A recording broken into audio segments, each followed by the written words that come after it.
अऊज़ु बिल्लाहि मिनश शैतानिर रजीम बिस्मिल्लाहिर रहमानिर रहीम। Knowledge factory के दोस्तों अस्सलाम वालेकुम। नाज़रीन इकराम, इल्म की दुनिया बड़ी वसी है। इस दुनिया में अच्छे बुरे, दिलचस्प, अजीब और हैरत अंगेज उलूम व फ़नून पाए जाते हैं, जिनमें से अक्सर से तो हम वाकिफ़ ही होते हैं, लेकिन बाज़ हमारी सोच से कोसों दूर होते हैं। ऐसे ही एक इल्म के बारे में हम पहले भी बात कर चुके हैं, जिसको हिप्नोटिज्म कहते हैं, जिसमें किसी बंदे की तवज्जो हासिल करके इसके दिमाग को कब्जे में किया जाता है। हमारा आज का मौजू भी एक ऐसे ही दिलचस्प इल्म के बारे में है, जिसको टेलीपैथी कहा जाता है। नॉलेज फैक्ट्री के दोस्तों, टेलीपैथी दो अल्फाज पर मुश्तमिल है। टेली के मानी फासला और पैथी के मानी सोच, तजर्बा या ख्याल के हैं। सादा अल्फाज में कहें तो इससे मुराद दिमाग से दिमाग का राब्ता या सोच के जरिए किसी को पैगाम पहुंचाना है। मोअज़्ज़ज़ ख़वातीन व हज़रात, इसका आगाज़ 1882 में हुआ और इसकी इब्तिदा करने वाला फ्रेडरिक मैरिस था, जो सोच के जरिए अपने ख्यालात दूसरों तक पहुंचाता था। इस इल्म पर मुख्तलिफ माहिरीन ने तजुर्बात किए, जिनमें से एक अहम नाम आयरविंग बिशप का है, जिसने 19वीं सदी में इस पर तजुर्बात किए और बहुत सारे तजुर्बात में वो कामयाब भी हुआ। इस दौरान वो किसी बंदे से इसकी कलाई या हथेली के जरिए इसकी हरकत को पढ़ता था और इसके दिमाग में मौजूद अपने सवाल का जवाब तलाश करता था। इस अमल को आइडियोमीटर मूवमेंट्स कहते हैं। इसके बाद स्टीवर्ट कम्बरलैंड भी टेलीपैथी की दुनिया में एक अहम नाम है। वो इस अमल के जरिए गुमशुदा चीज़ों को तलाश करता या जुराइम की दुनिया में जुर्म का सुराग लगाने में लोगों की मदद करता था। वो मतलूबा शख्स को जाए वारदात के बारे में सोचने का कहता और यूं इसके दिमाग को पढ़कर जुर्म की तह तक पहुंच जाता।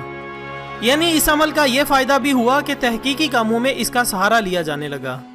इस साइंटिस्ट का ये कहना था कि टेलीपैथी कोई जेन्युइन किस्म की महारत नहीं, बल्कि ये मसल्स मूवमेंट की रीडिंग होती है, जिसमें मसल्स की हरकत को पढ़ा जाता है और अपने जवाब तक पहुंचा जाता है। लेकिन यहाँ सवाल ये पैदा होता है कि क्या ये इल्म सच है या फिर झूठ पर मबनी दास्तानें हैं। तो नाज़रीन इकराम, ये और इस तरह के बहुत से अजीब व गरीब इल्म वजूद तो रखते हैं, लेकिन आम इंसान की सोच से कोसों दूर होते हैं और इन तक पहुंचना हर किसी के बस की बात नहीं होती, क्योंकि महारत के बगैर इस काम को अंजाम देना बहुत से खतरात से दोचार कर देता है।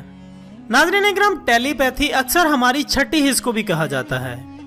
यानी अक्सर जब हमारे अपने या हमारे करीबी लोग या रिश्तेदार किसी मुश्किल या तकलीफ में हो या इनके साथ कोई अनहोनी होने वाली हो तो हमें खबर हो जाती है।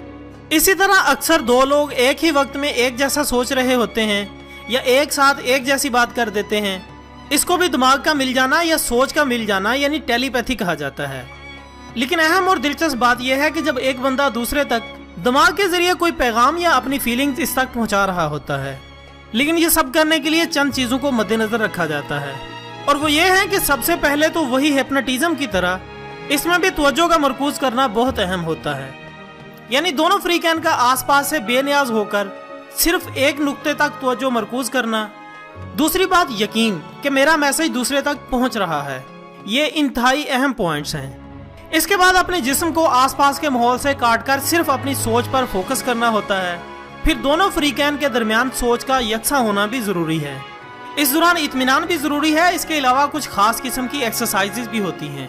इसी तरह मुख्तलिफ सिग्नल कोड्स भी इस्तेमाल किए जाते हैं, जिनके जरिए इस अमल में महारत रखने वाले लोग कुछ मखसूस कोड्स के जरिए एक दूसरे तक अपने पैगाम पहुंचाते हैं। लेकिन मुअज़्ज़ज़ साथियों, जहां हर चीज़ के कुछ फ़वाइद और नुकसानात होते हैं, इसी तरह इन उलूम को बगैर सीखे या महारत हासिल किए बगैर इस्तेमाल करना भी खतरे से खाली नहीं है। बाज़ लोग इन उलूम को हासिल करने के लिए हर हद तक चले जाते हैं, फिर चाहे अपने दिमाग से हाथ धोना पड़े या किसी खतरे का सामना ही क्यों ना करना पड़े, वो हर तरह से इन तक रसाई हासिल करना चाहते हैं। बाज़ औक़ात इन उलूम के लिए की जाने वाली एक्सरसाइजेज से दिमाग और पट्ठों पर ज़्यादा बोझ की वजह से इंसानी ब्लड वॉल्यूम चेंज हो जाता है और इंसान दिल की मोहलिक बीमारियों में मुब्तला हो जाता है। इसलिए हमारा इन उलूम को बताने का मकसद सिर्फ इनसे आगाही नहीं, बल्कि इन उलूम का गलत इस्तेमाल या बगैर महारत के इस्तेमाल करके खुद को नुकसान पहुंचाने से भी आपको रोकना है। बेशक इल्म एक रोशनी है, लेकिन सिर्फ वो इल्म जो आपको और दूसरों को फायदा दे, ना कि नुकसान का मौजब बने। लिहाजा दोस्तों, जो भी इल्म हासिल करें इसे लोगों की फलाह के लिए इस्तेमाल करें। अगर आपको हमारी आज की काविश पसंद आई हो तो इस वीडियो को ज़्यादा से ज़्यादा लाइक करके हमारी हौसला अफजाई करें।